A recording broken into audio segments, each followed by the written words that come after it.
함께 나눌 본문 말씀은요, 로마서 12장 1절 2절 말씀입니다. 로마서 12장 1절 2절 말씀, 본문 말씀 우리 한 목소리로 같이 봉독하겠습니다. 그러므로 형제들아, 내가 하나님의 모든 자비하심으로 너희를 권하노니 너희 몸을 하나님이 기뻐하시는 거룩한 산 제물로 드리라. 이는 너희가 드릴 영적 예배니라. 너희는 이 세대를 본받지 말고 오직 마음을 새롭게 함으로 변화를 받아 하나님의 선하시고 기뻐하시고 온전하신 뜻이 무엇인지 분별하도록 하라. 아멘. 주중에 성경 읽기 범위가 사도행전 끄트머리하고 로마서하고 걸쳐 있어서 고민을 좀 했습니다. 로마서로 넘어갔어요. 로마서 말씀입니다. 로마서는 서신서들 중에서는 제일 앞에 기록이 되어 있는 책이죠. 서신서라는 건 편지란 얘기예요. 사도 바울이 로마 교회를 향해서 쓴 편지입니다.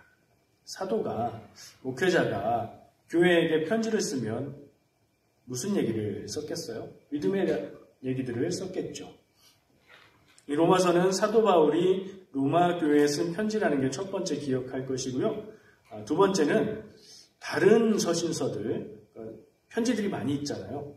다른 것들에 비해서 로마서는 읽어보면 첫 번째 인상이 무슨 말인지 되게 어렵다, 이런 느낌을 느껴요. 그러니까 바울이 그만큼 심혈을 기울여서 썼다고 볼 수 있고요.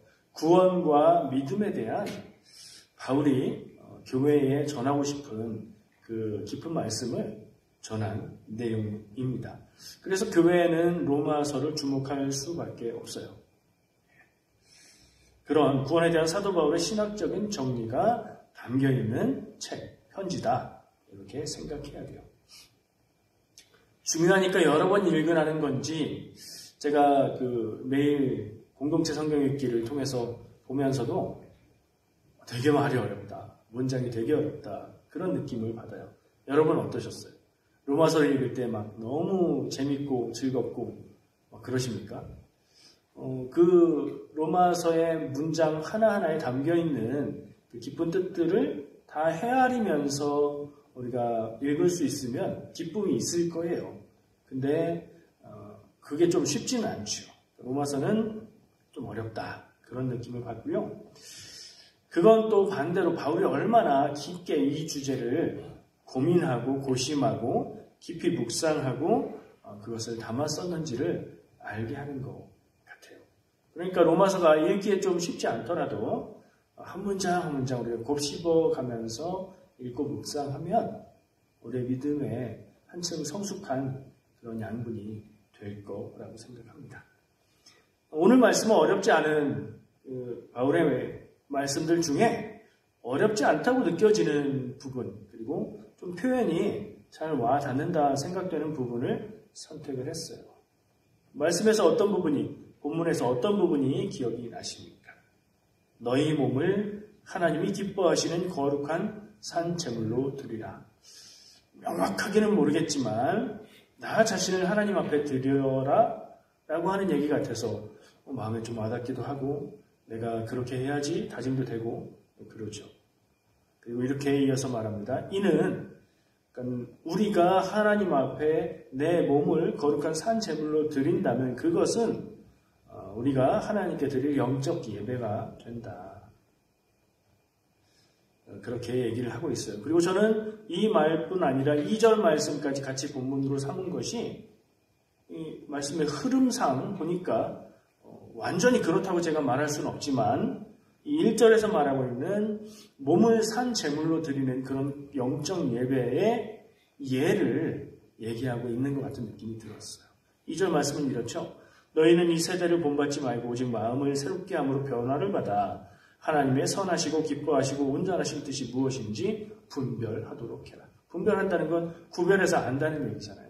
그러니까 세상 따라가지 말고 하나님의 뜻이 뭔지 구하고 거기에 집중하고 그걸 따라 살아라 하는 얘기예요.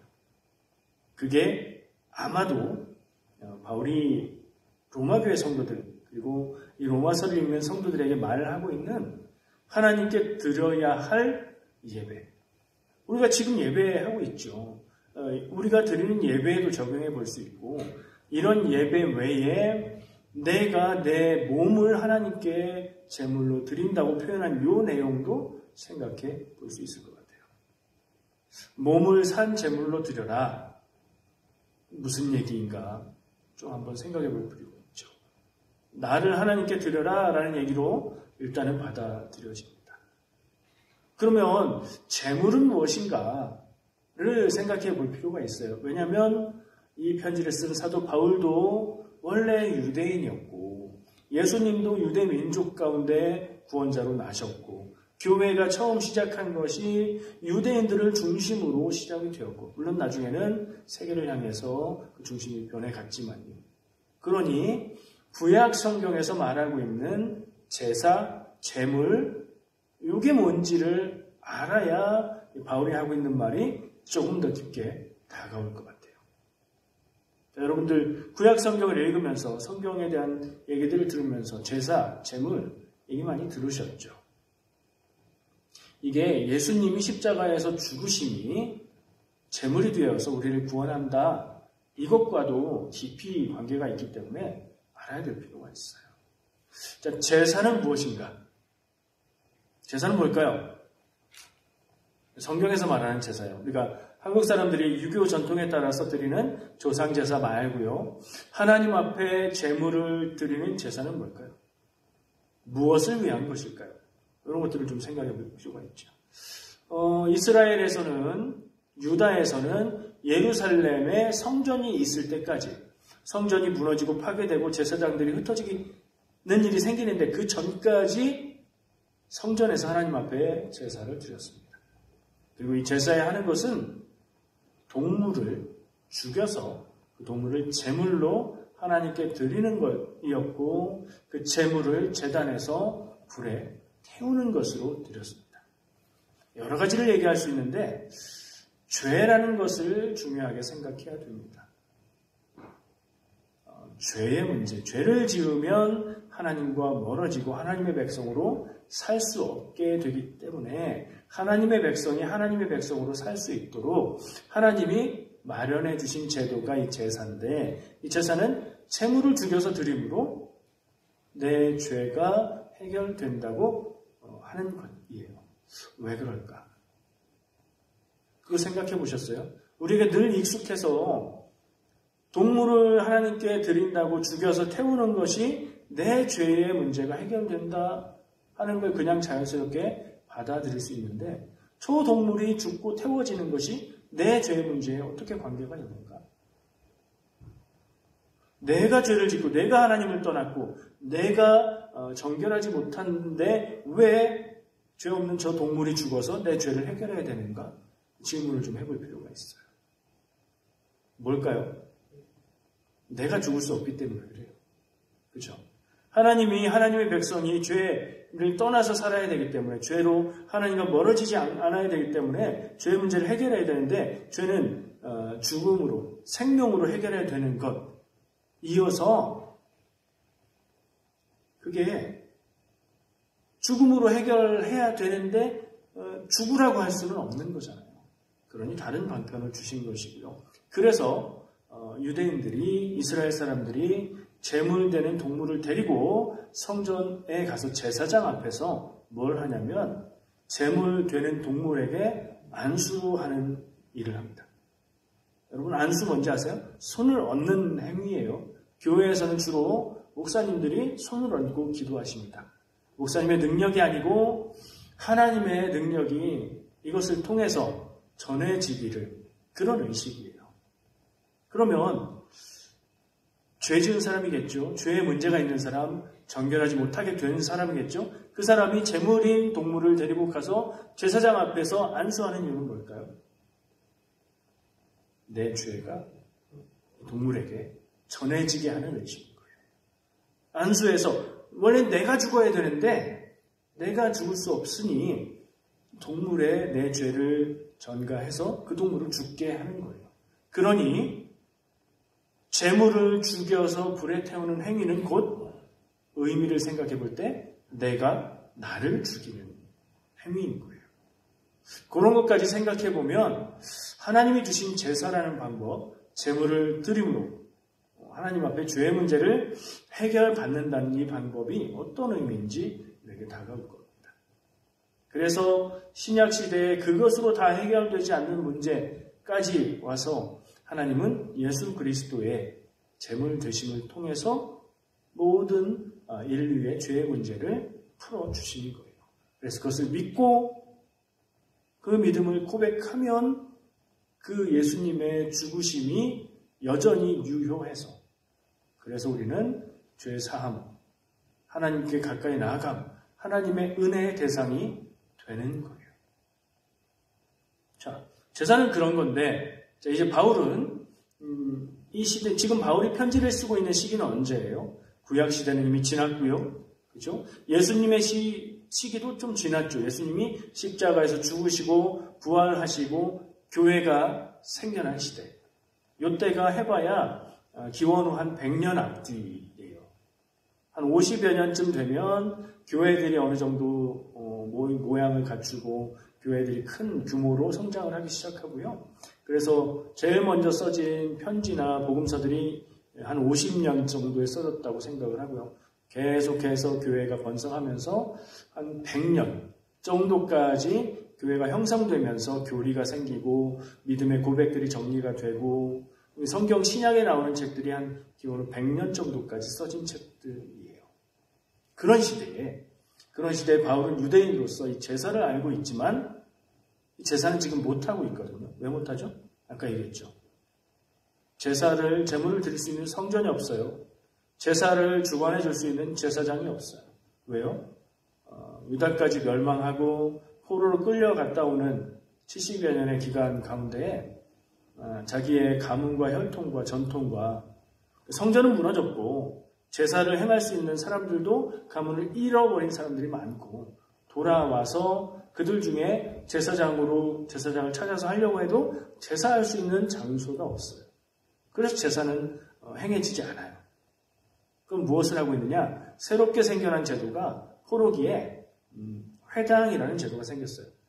거의 교회랑 비슷합니다. 지역마다 회당이 있고 유대인들이 거기에 모여서 예배하고 찬양하고 말씀을 나눕니다.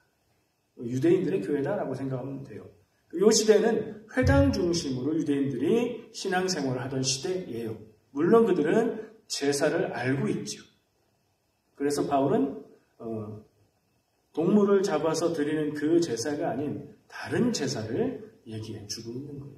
거기에 의미를 담아서 예수님을 그리스도로 고백하는 기독교인들이 하나님께 드려야 될 예배가 우리가 모여서 하는 예배도 있지만 성도의 삶이 무엇이어야 되느냐라는 생각 가운데 성도는 자기 몸을 죽여서 하나님께 드리는 제물로 삼는 그런 삶을 살아야 된다라고 얘기하는 거예요. 그럼 이걸 말 그대로 받아들이면 성도가 스스로 자기 몸을 죽여서 제물로 그 얘기가 아니죠. 상징적으로 얘기하는 거예요. 이 몸이라는 건 뭘 얘기하는 걸까요? 그러면 성도가 우리가 하나님의 기쁨이 되도록 드려야 되는 몸은 뭘 말하는 걸까요? 내 이 몸 정말 마음에 안 들지만 못생겼고 막 날씬하지도 않고 뭐 이런 몸 이걸 말하는 걸까요? 뭐가 생각나요? 한번 생각해 보세요. 바울이 성도들을 향해서 그 초대교회의 성도들을 향해서 하나님 앞에 여러분들이 제물을 드리십시오. 근데 동물을 드리는 그런 제물이 아니라 여러분의 몸을 산 제물로 드리십시오. 산 제물이라는 표현도 좀 특이해요. 왜냐하면 제물을 드릴 때는 죽여서 죽은 그 고기 이런 걸 태워 드리는 거잖아요. 근데 그게 아니고 산 제물이라고 말하고 있어요. 그러니까 그런 제물하고는 다르다는 얘기를 또 해주는 거예요. 의미를 살려서 제물이라고 얘기하는 거지 진짜로 이렇게 막 죽이고 그런 건 아니란 얘기예요. 스스로 한번 생각해 보죠. 여러분들이 이 편지를 받았다고 생각하면서 바울이 나한테 편지를 쓰는 거예요. 너의 몸을 하나님이 기뻐하시는 거룩한 산 제물로 드려라. 이게 성도의 영적 예배다. 뭐 어떻게 하라는 걸까요? 이 몸을 무엇으로 이해하는지가 제일 중요할 것 같아요. 저 나름대로는 먼저 생각해보고 고민을 해봤어요. 여러분들에게도 짧게라도 한번 생각해 보시라고 시간을 드리고 있습니다. 하나님 앞에 무엇을 드려야 할까? 하나님 앞에 드린다 하면 우리는 현대교회의 예배 형식에 따라서 헌금 드리는 것만 생각할 수 있어요. 그게 다는 아니죠. 하나님 앞에 내 삶을 드릴 수 있죠. 하나님 앞에 내 시간을 드릴 수 있죠. 하나님 앞에 내 마음도 드릴 수 있죠. 그런 것들을 다 포함해서 생각해 보면 좋겠어요. 사실은 제가 지금 힌트를 드렸습니다. 제가 얘기한 거 전부 다는 아닐까요? 성도가 하나님 앞에 제물로 드려야 될 것은 성도의 삶의 모습이 아닐까요?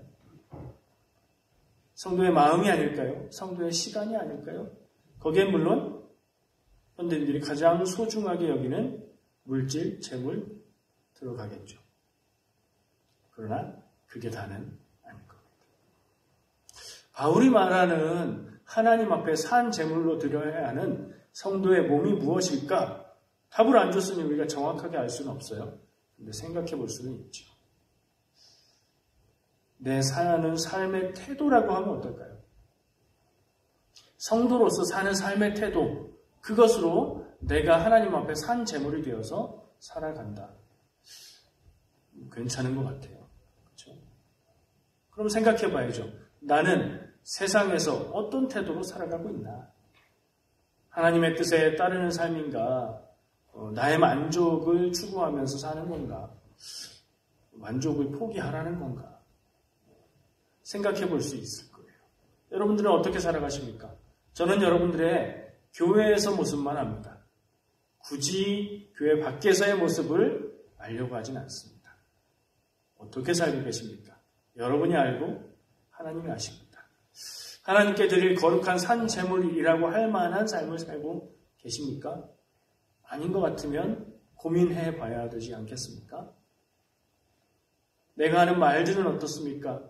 내가 사람들을 만날 때 대하는 태도는 어떻습니까? 내 주변 사람들이 나 교회 다녀 그러면 깜짝 놀라지는 않는지요? 아니 당신이 전혀 몰랐어 이러면 좀 충격받아야 되지 않을까요? 입에 신앙적인 말들, 단어들을 말한다고 해서 성도의 삶은 아닐 겁니다. 살아가는 삶의 모습이, 그 삶이 드러내고 있는 삶의 향기가, 그 방향과 영향력이 예수 그리스도와 닮아 있고 하나님의 뜻을 드러내고 있다면 그것이 하나님께 드릴 수 있는 성도의 몸, 거룩한 산제물이지 않을까 생각을 합니다.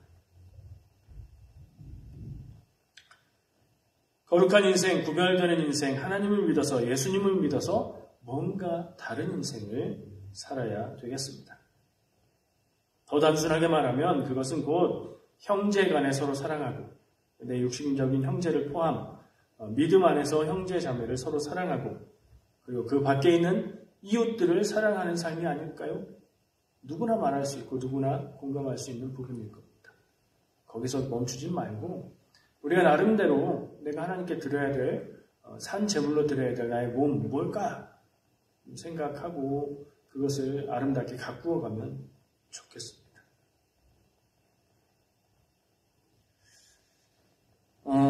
이야기를 좀 하나 얘기하고 싶습니다. 책에서 본 얘기인데요. 한국교회, 그러니까 선교를 받아서 교회가 처음 생겨나서 한국에 조선 땅에 그 옛날 시대잖아요. 그때의 감동적인 이야기들이 참 많습니다. 어디 가든지 그래요. 선교 초기에 복음을 받아들이면 첫 번째는 박해를 받고요. 대체로. 그 다음에 믿음을 가지고 사는 사람들이 참 믿음의 삶의 모습들을 보여줍니다.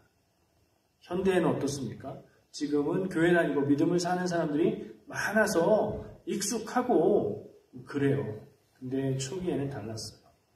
오늘 제가 전하고 싶은 한 사람의 이름이 종순일이라는 사람입니다. 혹시 들어보셨나요? 종순일? 이분의 본명은 아닙니다. 이분의 본명은 종경삼이라는 강화도 사람이에요. 나중에 목사님이 되시는데요. 강화도에 홍의교회라는 교회가 있습니다. 그 교회의 역사부터 시작을 할 건데 강화 홍익교회는 그 마을의 서당 훈장님이 중심이 돼서 시작을 했습니다.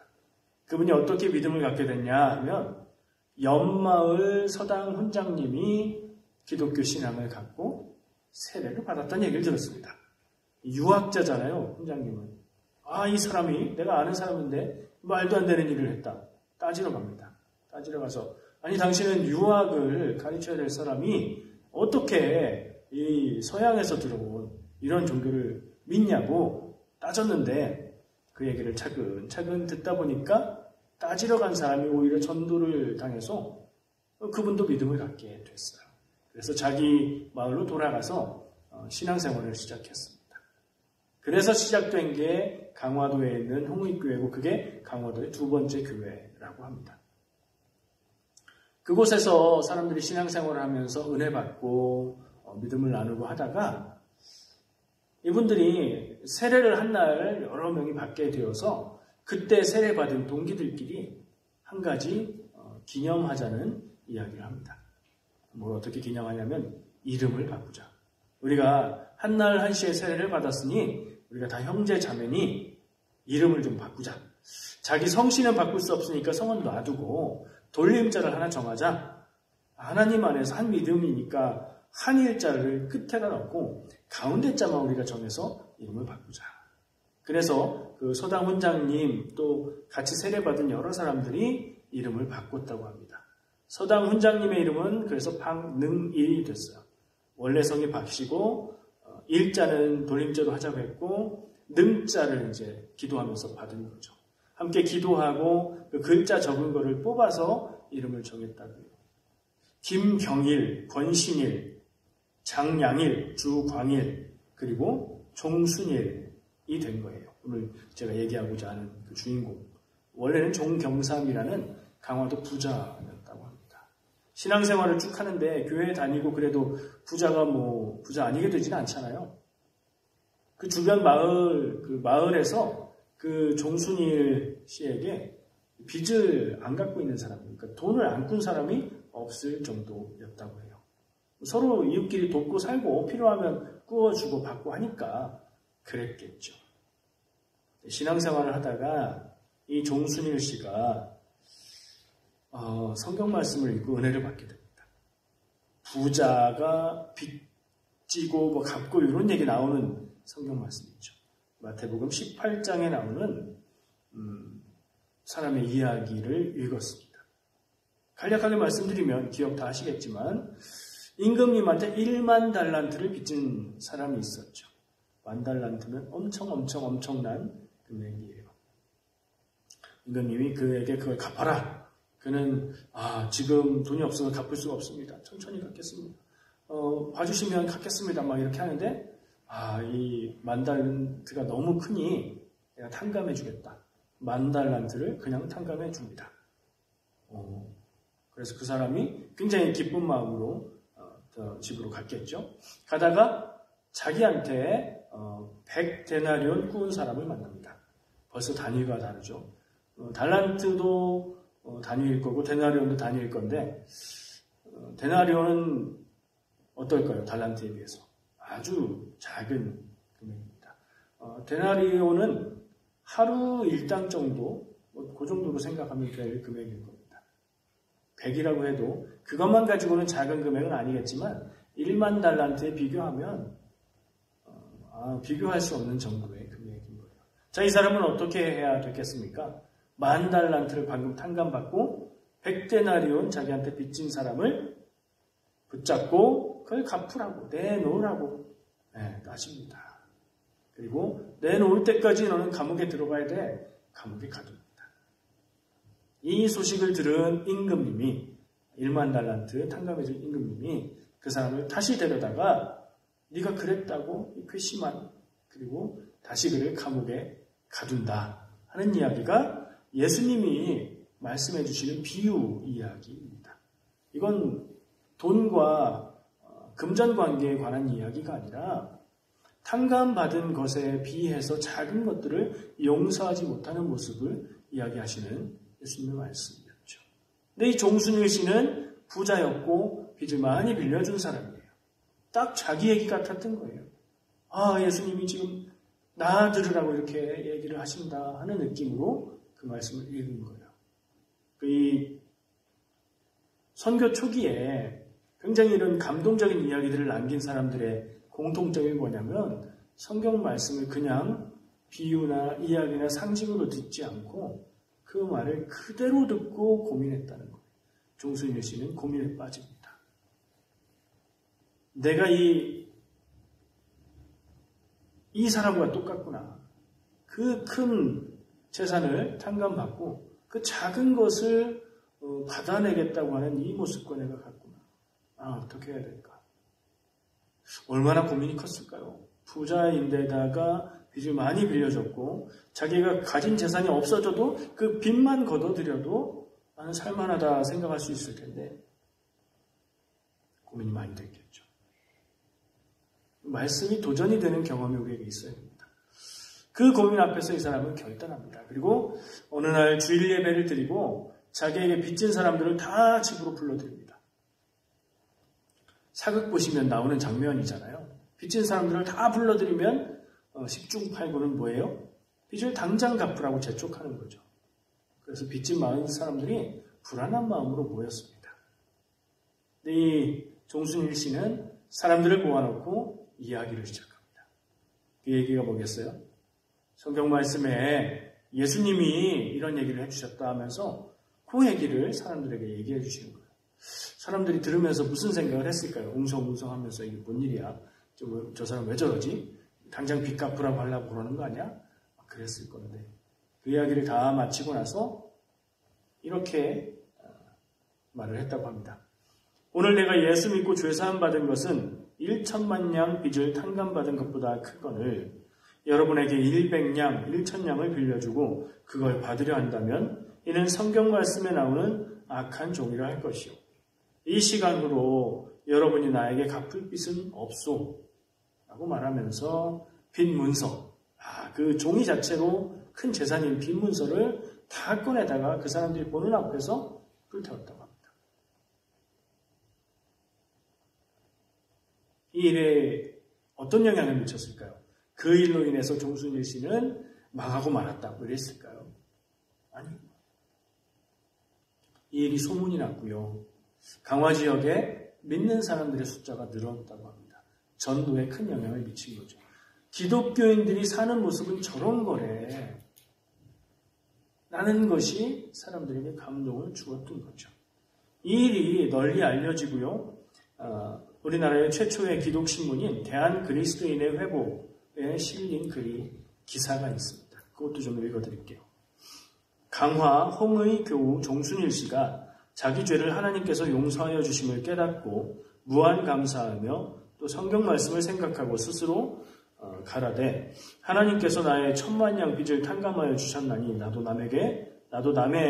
남이 내게 빚진 것을 탕감하여 주리라 하고 빚진 사람들을 모두 청하여 놓고 말씀으로 연설하여 전도한 후에 빚준 문서를 그 사람들 앞에서 즉시 불을 놓으니 탕감하여 줌을 입은 자들이 크게 감복하여 영화를 하나님께 찬송하고 서로 공론하되 세상 사람이 백지 없는 빚도 있다 하여 긴 취임을 하는 자도 있거늘 예수교를 믿는 사람은 자기 돈까지 버려 남에게 적선하니 참 거룩한 일이라 한다더라. 아멘이 나올 느낌이죠. 신문기사인데요. 늘 성경 말씀은 그리고 성경 말씀에 대한 묵상은 내 삶에 적용이 되어야 됩니다. 오늘 로마서 말씀 중에서 바울이 로마 교회 성도들과 우리를 향해서 너희 몸을 하나님이 기뻐하시는 거룩한 산 제물로 드리라고 한 말씀을 나눴습니다. 그리고 성경 말씀을 읽고 말씀 그대로 자기 삶에 적용했던 우리 신앙의 선배 이야기를 나눴습니다. 성경은 하나님의 말씀이고요. 살아있는 능력입니다. 성경을 읽고 묵상해서 깨닫는 기쁨 그리고 감동하는 데 머물면 우리의 삶이 언제 변화될까요? 감동하고 은혜 받는데 만족하지 마시고 작은 것 하나라도 우리가 내 삶에 실제적으로 적용하고 그렇게 하나님의 말씀 앞으로 나아가는 우리의 삶이 되었으면 좋겠습니다. 기도하겠습니다. 사랑과 은혜의 주님 감사합니다. 오늘 우리에게 주신 말씀을 통해서 다시 한번 깊이 생각합니다. 주여 생각하는 것, 깨닫는 것, 아는 것 그것을 넘어서 작은 것이라도 순종하는 삶을 살게 하여 주시옵소서. 예수님의 이름으로 기도합니다. 아멘.